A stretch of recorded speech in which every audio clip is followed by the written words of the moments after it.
Here's some facts about cross species and things of that nature. If you look at the animal kingdom and you look at the aperture of a vagina, you'll notice that a sheep's vagina actually would feel better than a human's vagina. Now, do I go fuck sheep? No, I do not, because God does not permit me fucking sheep.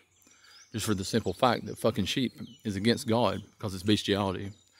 Now, just because Maddie, just because Lauren, just because all you ASMR ladies have boyfriends, you know that I could pleasure you way more than your boyfriends do, and you know that. But the sad thing is you can't have it. You never can, and that's why you just have phone sex with me and all that, because you can never physically feel what I can give you. Because the thing is they're jealous that a man of a lower species, please, could pleasure you more than they could ever dream of pleasuring you. But see, the thing is, come let's talk to me. Come. The thing is, I can't do that, because in the Bible it speaks against bestiality. Whether you're a fallen angel or not, it doesn't matter. If you're a different species, in my eyes, that is wrong in God's eyes. Just for the simple fact, listen to that dog over there. I'll name that dog GB, because she's wanting that, she's wanting that penis. And I'll name the other one Maddie, and I'll just keep naming them all y'all, because they are the dogs to me.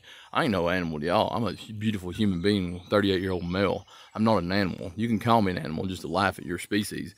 But the thing is I'm not an animal. I'm a beautiful man. A beautiful man, a 38-year-old beautiful man with a heart of gold that loves people the right way, that don't like manipulation, because as it's said, manipulation is of the devil. Now the thing is you're saying, well, these people, these different star systems are manipulating too, Nick.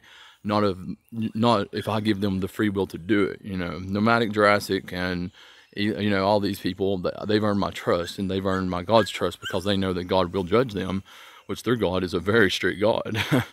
They worship the gods of Egypt, and we have to all stay on guard about what we do and say, just for the simple fact that they don't play games.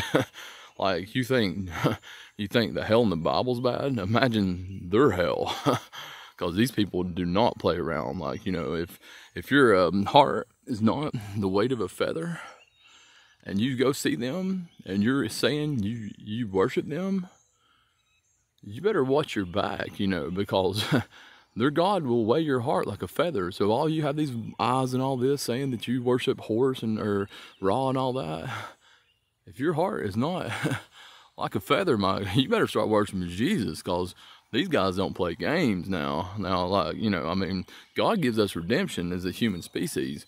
But now these people, if you want to worship them, go ahead. I don't worship them. I'm not worthy of them. I'm not. I'm simply not worthy of their God. No, I'm not. But their God can be jealous just like Jesus can be jealous, just like any God can be jealous. In the Bible it says gods can be jealous. But gods can all come to an understanding too of what needs to be done on planets and universes and systems and things like that. And I love all gods. I do. But my heart goes to Jesus Christ, because I was born with the Bible. And those gods understand that. They understand that what I was born and raised in my genetic makeup is what can save me better than... They'd have to create a whole new... demographic of my DNA and everything for me to serve their God to the way of their standards. It can't be done, or I would die. And they want to keep me alive because they like me, and I respect them. So just a word of an education for all of you. Maybe it'll make sense to you, maybe it won't. But today, I'm not a horse, It's just fun. It's just a fun game we play, But I will eat this, just as a sacrament of beauty and of life, because... all of you in California has these big fancy houses, you don't communicate with the gods like I do, This is manna. This is food from the gods. Now, what would this be worth to you, David, Maddie, and all of you, if you could have a food that has been blessed by the gods themselves? Would you give up everything? I would.